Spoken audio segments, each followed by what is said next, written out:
Batman's running around, he's interacting with a brand new cape.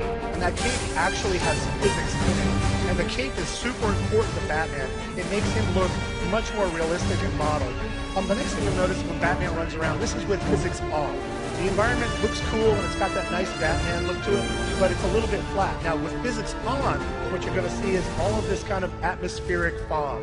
And the fog reacts realistically to the motions of the characters.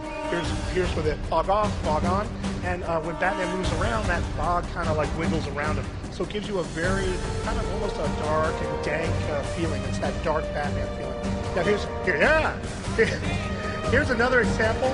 What's happening on the bottom is the fog is reacting to the geometry of the building. So it's not just animated, it's actually simulated next to the building.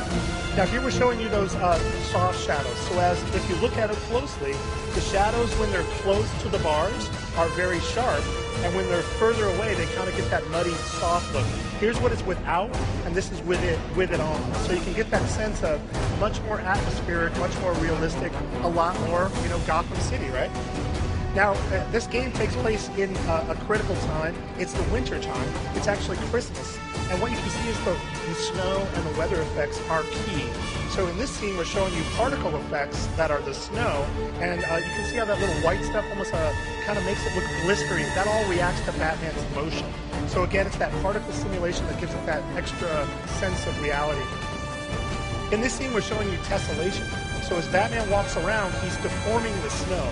And with tessellation on, that translates into real geometry. And geometry we can cast shadows on. So that's what you're seeing here. That's a real shadow of a footprint in the snow from Batman. It's really crazy. It's crazy. Now this scene is showing you TXAA, and on the left is that kind of jaggy, kind of like ripply feeling. On the right, it's totally smoothed out with Nvidia TXAA. Last scene, we're showing you a turbulence emitter. So on that shock glove, you see all that stuff on the left where it's kind of like the world is warping? That's all caused by a turbulence simulation that deforms the world as Batman's arm crushes the bad guy with a shock glove. It is super cool technology. All right, so that's Batman.